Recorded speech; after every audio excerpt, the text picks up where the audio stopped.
at least helps. And, Yeah. and you get a sense you're not going to get text messages all the time and habituate people to this, which is what we don't want to And there's also the administrative load itself of the person who's having to do that work. Oh, So- I was thinking about this because it also affects whether you're going to send out those alerts by email too. And I imagine you and Sophie will work on that. But right now, she sends out alerts when there's a road closure and stuff. So She sends out alerts to who? people that sign up for them. Oh, on the municipal. Yeah, so it's sort of, so it was kind of a halfway system that we put in place, and maybe some of that will get taken up by this, but we may want to think about how to. And she should I think, continue to do that for scheduled road closures. Yeah. Nobody needs an emergency notification if they had other ways of finding this information out. Or just, something to work on with Sophie, or maybe to come to communications. Kathy? My issue is a little bit different, and it's regarding the policy itself. I don't think we should be referencing the company, because what if 2 years down the road we use a different emergency notification company? So I think the policy itself should be higher level, and it should be able to, if we hire somebody else, be able to use it, the same policy. Okay. Great, that's a good one. I think that's pretty easy to change. Yeah, just looking through it, it looks like it would be an easy fix. There are bits and pieces that are actually housed in the system. So for instance, their best practice crisis, I think you could just say the provider's best practice. I did think that was funny, that there's a link to the actual contractor provider. So I think we could just say, consult the contract, the service provider's guidelines Yeah, no problem. link. Yeah. Gary, did you have something you wanted to say? I think this is just it, refining what the message and what level we go to. I mean, we have power outages all the time, because 20 people are out of power, and I don't think you're gonna use ENS for that. And a hydro still does it reasonably. And so it's just a matter of finding what level that. That was another thing we discussed, sending messages on behalf of other agencies, organizations Yeah. wasn't really something we were No. keen on. Hydro has their, like you said, Agreed, own yeah. ways of communicating with their customers, so. I think it's important to keep it at a high level, at an emergency level. Yeah. And then we just have to define that level of emergency, Like which if is there's 1 the hard part. minute before the tsunami comes, we want people to be paying attention. Yeah. And, but if there's not a significant risk, if it's one ferry cancellation and that child is gonna be in the terminal over there with the cameras on them and everything, I think that's something to be aware of. One other thing I was thinking about adding to this list, and I don't know what the fire chief thinks about this, is when fire risk goes to extreme. Because they talk about it on the ferry, you put the sign down in the cove. Should there be one that says that? I don't know. On this system, no, I don't Yeah. think so. Okay. I think that's using it for not the exact purpose we want it for. I totally agree with Gary, it should be for emergencies, Right, or else people will get dependent on it. yeah. And so I didn't get a notification the road was closed. Well, yeah, or the dry wolf scenario where just people Yeah. stop listening, Yeah, and that's great. I just want to make sure we had your input, because you haven't said a lot up till now. And because of we're going to be talking about wildfire later in today, and it was such a big deal this summer.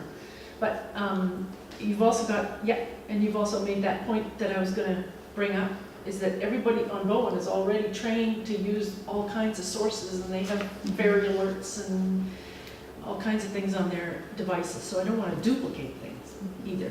Maureen? There's a wobble in here. It's great. I think you've done a really good job. I'm sure there's First lots thing. of wobbles. In the definitions, you define the information officer. And then in the authorized users paragraph, you talk about the people who are currently authorized to send messages to the public. And then you mention only the information officer with the approval is authorized to utilize the system When an EOC is activated. when an EOC is activated. So So can you put that word in? It's in there. It So is in there. Page 3 under authorized users. Oh, when it's at the beginning. Right, okay, thank you. So But got it. but in my a, confusion is that the information officer is not listed as one of the people who is currently authorized to send messages.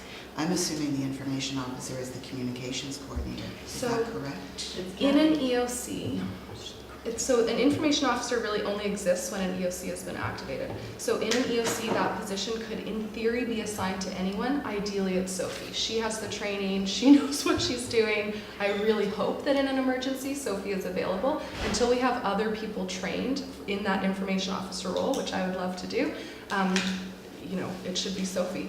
I also have received the training, but this is how an EOC works. So nobody outside of the EOC should be sending information to the public about the emergency. Okay.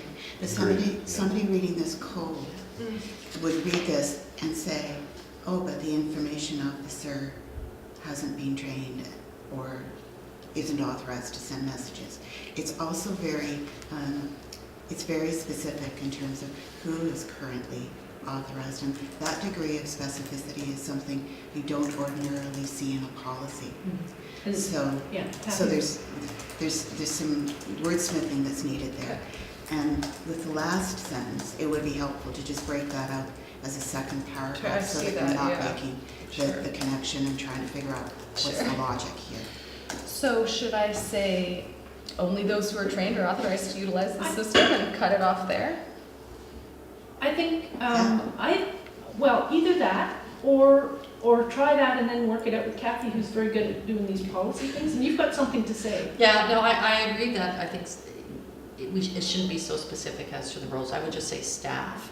But the information officer has a really important role in this. And I think, although I understand during an emergency, it's who's ever first there is assigned, but typically it would be our communications Oh, yeah. coordinator. So I would even under definitions, where you have information officer, you might want to put typically the assigned role as the communications coordinator. Because no matter who's in that role moving forward, I'd like to see that as the job description, as part of their job description. Great, yeah, that helps Maureen, that, Yep. great. And I think the person here at the table who's got the most experience with policies that last is Kathy, so I didn't want to get down to the wordsmithing, but this seems to be helpful, so that's great. Okay? And anybody else got anything they want to say about it?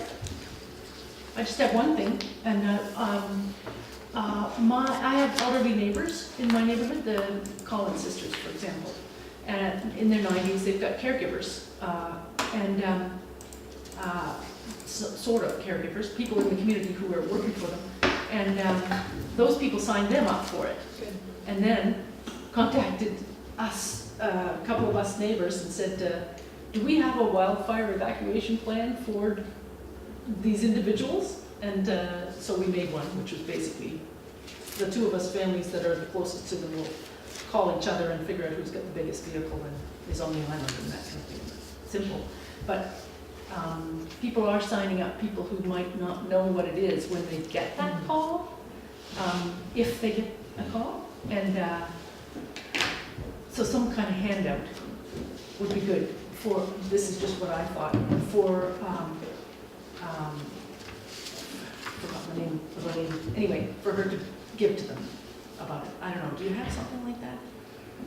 Because they don't really use I email as much haven't anymore. created a simple, small document that describes what the system does. I mean, there's the FAQs, there's general information It's about like it. a half pager. This is for people who aren't digitally savvy. Go ahead. I think it could be dual purpose. We could do an island-wide mail out saying, sign up for the system. But at the same time, here's information if you are signed up about it. So it could be another way to appeal to a different audience. And then also people like the Collins sisters would have that physical information in hand You too. could keep it by the phone, you know, whatever. Yeah. Also, is this just restricted to island residents or tourists coming over, they're spending a month here, can they sign up for it? Yeah, there's a time that you can put for it to be active and inactive, so they could sign up as a normal person would, and then just put themselves as away after that month that they leave. They could also just opt out afterwards, so sign up for a month and then close their Cancel. account afterwards. Either way. So maybe some of this information, when we get it all together, should go down to the information office where the tourists shop and stuff like that. That's So a good idea. I think something out there. as well, great idea, getting it to the B&Bs and lodging providers so that the owners and operators. Obviously, you're all over this. Okay, Yeah. great, that's great. How about a sign, just to put up in the summer? Do you want, to sign up for emergency alerts Or for would you put it? a month? Do it as a mural. Coming off The the lock pole. No, the fire underneath cost the hatchery. fire hazard thing, just one That's a line, good idea. That's a really good idea. emergency. That's a good idea. Yeah, go ahead. I'm switching back, so maybe do we want to? Oh, okay, just, I was thinking, there are a couple of fire halls that could have a sidewalk sign on them or something too, or just a poster on the ferry, but those are just a couple of other ideas. Yeah. But most people don't use signs anymore, and I kind of like how simplistic, or simple and straightforward and clear the sign is down there that says fire danger. That's all you got time to glimpse when you go by is where that triangle is. And I don't want to tie this only to fire. But anyway, these are big ideas, and I think we can talk about this more at communications too, when Well, I'd we're. like to hear what Ian thinks. And you've got that sign down there. What about implementing the idea of just adding a line? This is sign up. You could, I agree with Sue Ellen though, a lot of people, they glance and they see where it is, they're not slowing down to Reading it, to read yeah. anything. Okay. Because we have another sign up the street, which BC Wildfire put in. No one even knows it's there because it's got Smokey the Bear on it and a Yeah. whole bunch of writing and people I- don't even read that one. I was They trying to just look remember, at is the, Smoky Bear still there? Yeah. well, Smokey And something. how do you keep it simple enough to get the information there? Well, I Yeah, actually yeah. happen to have the answer to that. Okay. Being a sign painter for many years. Yeah. It has to be big enough to read, easy to read, and, yeah, it's the size and the color contrast and the location. We could also hang it from the power lines, I mean, if we want to get really creative, but I think we need to go back to who our target audience is. If we're talking about tourists, let's put this conversation off until next summer. If we're talking about residents, we already have all these other tools that we haven't used yet, so True maybe that. it's too early. I'm Is gonna my put, take I'm on gonna it. put tourists on the next agenda. Yeah, I mean, for That's sure, good. it's too late for this summer, and Yeah. I think it It's is time to think for about tourists or people, or summer residents. Mhm. Hmm. And I really, More summer resident tourists. yeah, I strongly want to get the B&B owners and operators on Yeah. board. If they know about it and know what it is, they'd be a great tool for telling the people who come and stay with them. It doesn't Yeah, help because the they people do all who the just- briefings as when the people check in and that sort of thing. eh? Presumably. Yeah. Okay, I'm looking at time. So should that island-wide mail out that we're doing to advertise the system also include general info as per Kathy's suggestion for people who maybe aren't signing themselves out? Very simple, Okay. just saying what it is and how to check if they're signed up or not, or get somebody to Keep it check to simple. sign them up. Okay. Yeah, and I'll do that. I noticed somewhere else in the agenda, you talked about how you're gonna do some trial with Shakeout BC. Oh yeah, so in the policy, sorry, that's bringing me back to Gary's point about, what was your point? Dry Testing. run. Dry runs.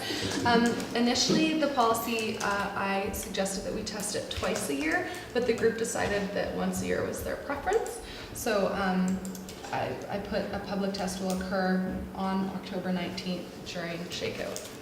So Awesome. ideally, That's if we great. had this mail out go out before that, Yeah, so that people were signed up in time to be tested, then you can kind of build on all the Shakeout BC stuff, which will be happening on the radios and That's television. also when the draw for the backpack is happening, so the more people that sign up in advance, they Yeah. have a shot at that. By the way, the current enrollment is 498. I just asked. No good. Thank you. You just asked Tyler? Oh, thanks. Great. 498. Sorry, just, because I haven't read through this yet. The testing, do you have it embedded in the policy itself? Sorry, page 2, use of the system. The system will be publicly tested on an annual basis. A public test will occur in October during Shakeout, coordinated by the emergency program with the assistance of the communications coordinator. And they suggested that we communicate in advance to people that that test was coming. I would take out reference to Shakeout Okay. and just have annual testing, because my experience with policies is a few years down the road, if you're too specific, it's usually out of date. Get you. Yeah, because who knows what, if Shakeout's gonna be around in 5 years or. And then I said internal testing will occur more frequently as required for training and exercising.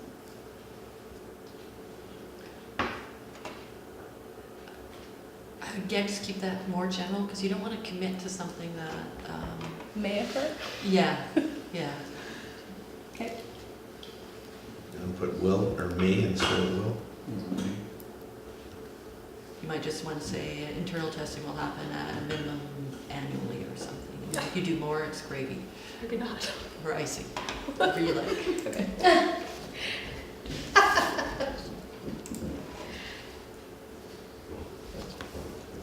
Thanks, everyone. Okay. I have not thought about the use in dealing with missing vulnerable persons. Nor had I stolen from other policies Mhm. that I It's very, looked at to very create. good. That's good. Yeah, that is a good example. Yeah.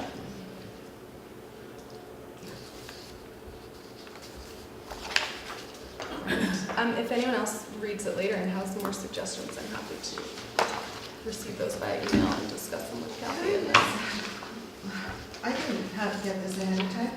oh, Was it supposed to be in my email? I think so. Yeah. How many days ago? It's usually sent a week in advance. I'm looking at It's stats. 5 days in advance. It was ready on Friday, but Snellen was out of town, so I published it on the website, but I didn't send the final copy out until I got approval. Oh, But it was on the website on the calendar. Oh, Just okay. had a couple things. okay. So it No, was that's on Monday good. morning. I just thought, Sorry.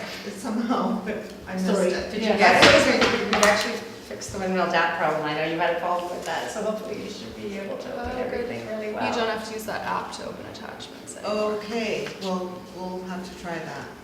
Again, I just avoid them. Okay, sorry, I'm trying to, I'm sending 25, 26, 27, and we'll see what comes. Okay, I'm sending messages to Tyler to try and get him to print some stuff. Excuse me, where are we at here? Oh, that's fantastic. It's hard to cover. Yeah, I know, I've had whole computer issues all summer that I've been fighting with, so I thought I missed it. Well, we can, you can always come in and ask for a printed copy or Yes. request one. Yeah. And, So they're always printed. I print when I send email, publish, print all at the same time, and they're pretty little colored boxes in the front office. Oh, that's good to know, because I didn't want to come in and pester people, but No, that I know works a lot for of me people really prefer well that. too. Okay. yeah. You're So a lot of people prefer volunteering your time. You're not Yeah. mastering. No, Yeah, exactly, yeah. exactly. Yeah, Nicely said, Jen. yes. Okay, great. Anything else about notification, or can we move on? I don't have It's a anything big else to piece, say. so I'm It's excited. taking up a lot of my time. Yeah, I bet it is. Well, it took up a lot of your time before we, like a year and a half ago, too. We went through a lot of this and have done some thinking, so thank you, I'm everybody. dying to hear about the helicopter. Okay. Yeah, let's move on to Acquisition. 5.2. You don't hear that at meetings very often. Okay, 5.2. Helicopter, heliport suspension of night landing service. This is something we're hoping we can bring up at UBCM as well. Okay, so I just got word from Tyler that we did not get a meeting with the health minister at UBCM, so we can strike 5.22 off the agenda because there's no need to prepare for UBCM because we didn't get a meeting. So there is some movement on this, if we can call it that. BC Ambulance, or BC Emergency Health Services, has confirmed that the 2 primary air ambulance helicopters that are currently based at the Vancouver International Airport, which serve the South Coast region, including us, are included in the total of 4 helicopters identified to be modified for night vision capabilities, specifically night vision goggles. So my understanding, not being a helicopter pilot, is that night vision goggles essentially solve the problem that Bowen Island had, which was the black hole issue. That is my understanding. So I wrote back to BC Emergency Health Services asking about the implications that this change has for Bowen. I said, I understand that night vision technology mitigates the safety issues posed by a black hole. Will Helijet fly the site again automatically once that technology is implemented? So essentially my question is, if we do nothing, will they come fly it again? I'm assuming we'll be good to go. I didn't get a response. So I don't know the answer. How long ago did you write? I wrote on September 14th asking that question. Pretty recent. Yeah. They're probably scrambling to get ready for UBCM for the people that do have appointments. Potentially. Yeah, I was thinking that too. I think this is good news. Anyway, Gary, do you have a comment? Did you? Well, this was not an administrative transport edict that came out. Obviously, Helijet has the contract for the emergency, the air ambulance service in all of BC. No, No? there are different providers in different areas. and Oh, okay, but they have it for the Lower Mainland though. For us, yeah. So the problem is that they ran into a couple of problems where they almost had a couple of tragic accidents. And I don't know if everybody's aware of this, but anyway, so it's their standards that aren't good enough, and the aircraft are not adequate. They don't have that under the floor glass in them. So that's where they ran into problems. So they just basically said, well, we're not going to do this anymore because we don't have the ability to do it safely. Yeah. So if the night goggles can solve that problem, then we're away to the races. And I don't know. We'll see what they can. Yeah. But it's not so much the air ambulance service, it's actually Helijet that has to Correct. agree to Other- come back in. Other areas of the province are serviced by helicopter companies who have this technology Yeah, already. And they So, should have. Yeah. They should have. I agree. So there's a little problem internally there, but let's just see what the response is. So they're supposed to be rolled out in early 2018. I guess the question for this committee is, are we happy to wait and see what happens? I mean, pending a response from BC Emergency Health Services. Let's see what they come back with. What would and you take it from suggest other? Are there other actions? Yeah. I mean, I don't outside feel of comfortable UBCM. making that suggestion. No, but I mean, we're in almost the end of September of 2017. I guess it was sort of rhetorical. What could we possibly do between now and early 2018 to help alleviate the situation? To I guess it's answer, not rhetorical. to answer that, the information I received from one of the heliport aerodrome consultants, he was the one that, anyway, let's skip that. So he suggested that if the golf course is still the preferred option, you will have to do some work around it to make it suitable for both day and night under night vision goggles operations. From the Helijet report, it's not really ideal even for day operations. Changes may require tree removal and establishing a better landing pad. So he's saying that essentially it's not, like he said, not really safe even during the day. So there are probably upgrades that we should be making proactively, because as the trees grow or the standards, but like I said, I'm not a heliport consultant, so it could be that we wait and in early 2018 they still say it's not acceptable, which would be unfortunate. But I also don't want to spend Did we money. hire an aerodrome consultant? They were No. just informal? very kindly sharing what they knew. Yeah, that's fabulous. Yeah. Some of the trees will be on private property, I would All of think. them, I think, are. Oh, Yeah. So how will that go? yeah. Not well. I Not would at the golf imagine course that- for sure. You would have to advocate to the property owners. Gary, Offer to you live in pay. that neighborhood. Well, let's not, Sure. Line of let's defense see what happens at UBCM, because there are different sessions and stuff, we might learn more. Kathy? I would suggest, I mean, I'm just looking logistically, even if council decided to enter into an RFP for an aerodrome consultant, realistically, with our processes, that wouldn't be in place till early next year anyways. I think if this doesn't satisfy what we're looking for, what we need to do is put political pressure on the province to provide a solution, rather than us trying to Mickey Mouse something at our level. It's Yeah, it seems kind of backwards, doesn't it? It does to It me. really does. yeah.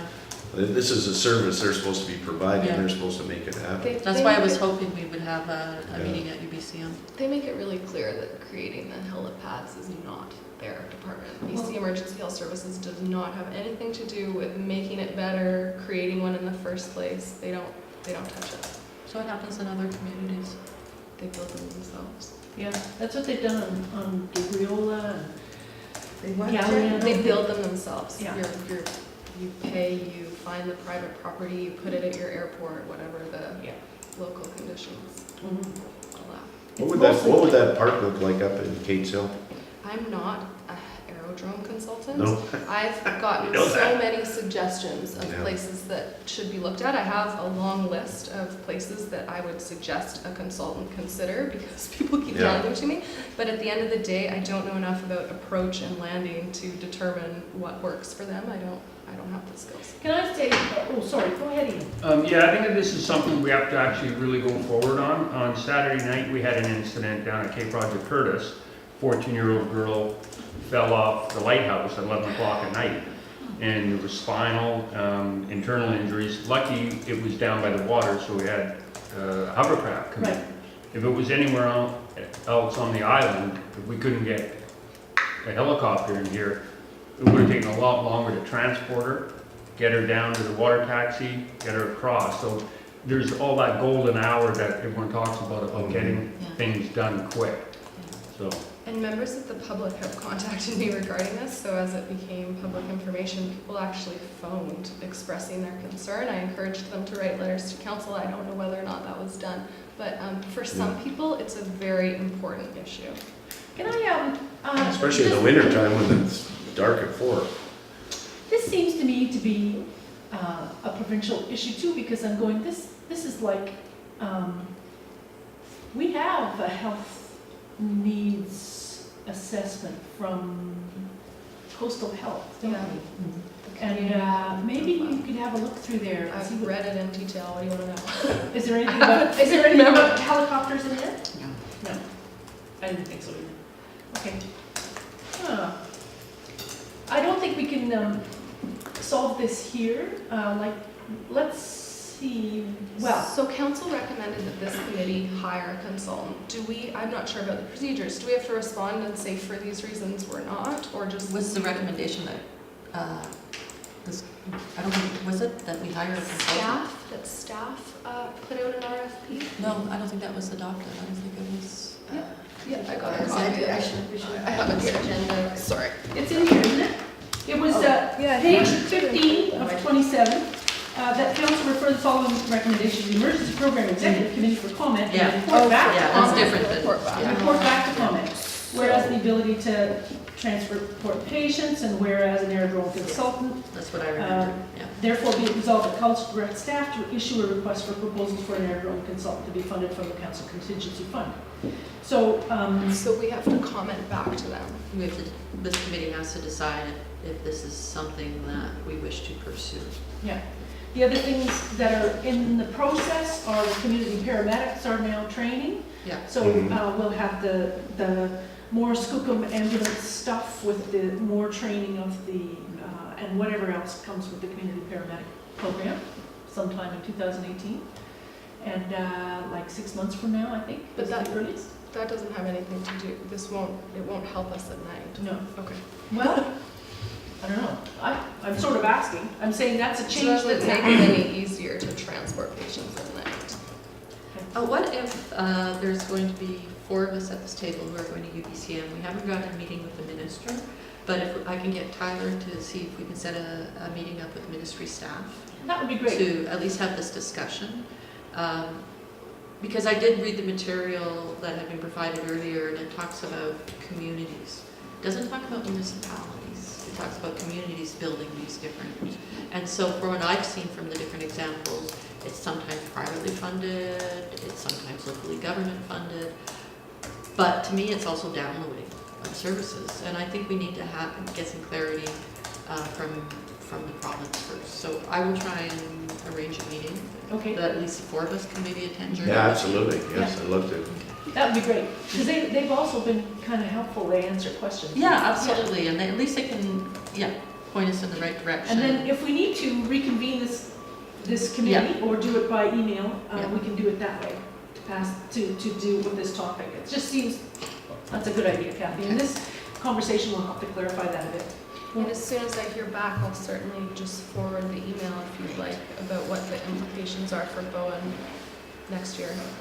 But, sorry, just one more question about that. This aerodrome consultant who you were talking to indicated that there are issues could be potential issues with the field as it currently stands for daytime as well. Have you heard this from the province or from Helijet as well? The SMS report indicates that.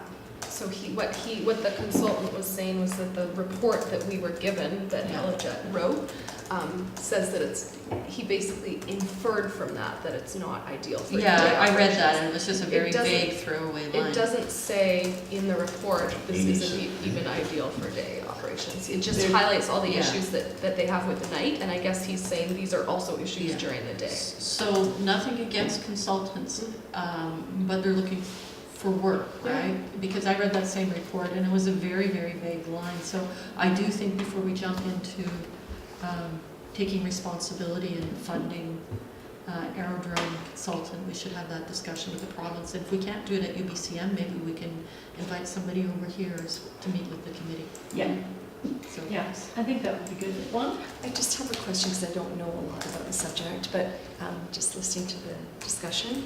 So other parts of the province have providers that are able to land at night. Like they have helicopter companies that are able to provide the service. They have helicopter companies that have night vision goggles. Yes. So I guess, is it that there's the only viable contract?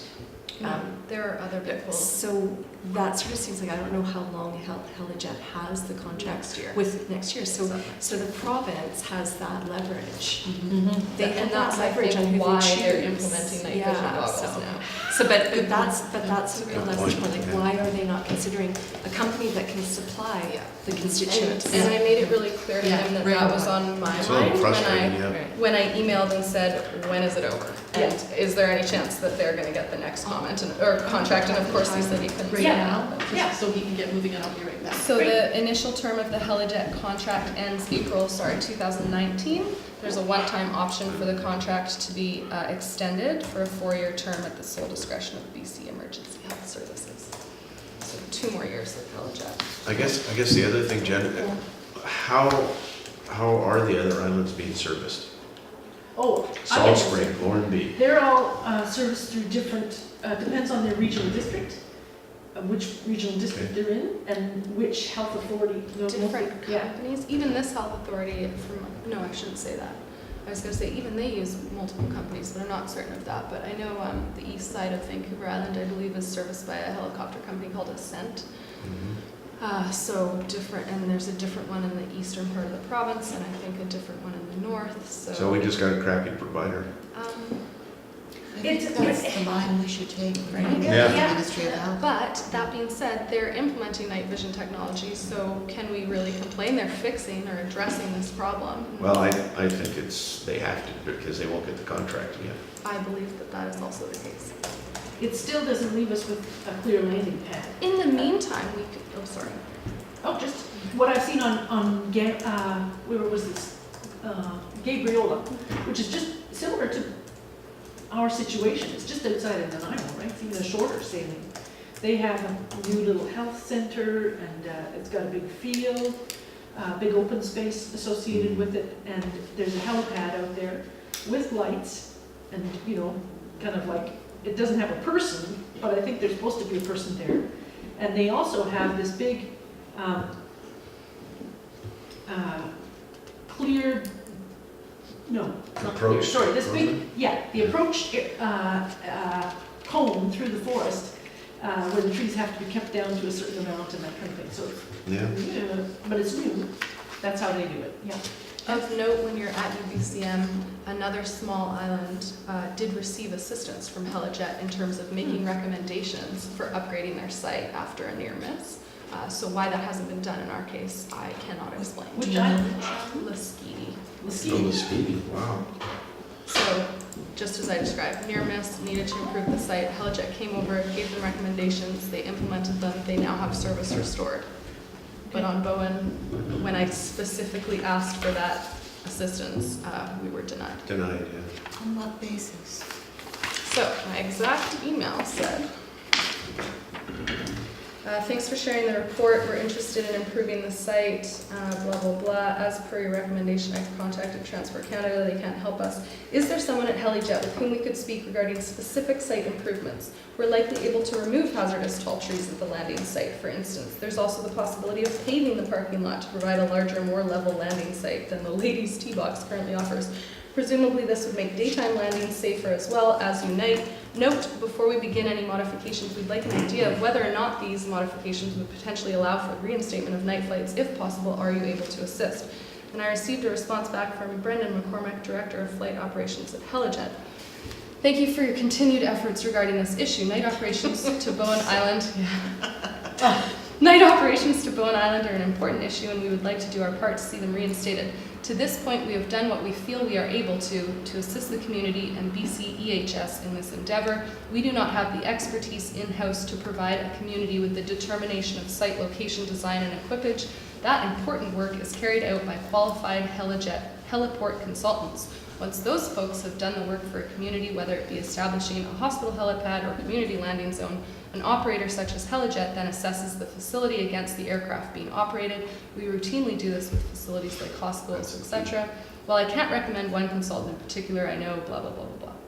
But he doesn't address the speedy assistance there. I didn't specifically say you helped these guys, you didn't help us. Kathy? I think we should be having that conversation with the province. That's what I just said. Yeah, Yeah, I not think the I- service providers. I think we gotta Yeah, I mean, go you about said it. Not the it was the contractors obvious. What I themselves. said while you were out of the room was, while you're at UBCM, you might want to ask why they assist other islands in upgrading the site, but have refused to do so in our And case. who, that, you mean Helijet? Helijet. Or- Yeah, so this is a conversation we need with the province, not with Helijet. Do you want, I have contacts who are involved in the Liskini Health Center and the Helijet thing. Do you want me to ask questions? No? No, okay, that's good. I think you should, yeah, any information is helpful. Okay, I think any ammunition. how did you get Yeah. them to improve the site? Yeah, any ammunition we can get. Okay, so put that down as an action item. That's contact us in health and Liskini. Yeah, I don't know. well, Helijet landing site. Honestly, even if they're not Helijet, why are some providers assisting communities and others Yeah. won't? Yeah, good. Okay, thank you, I will do. But I think they are.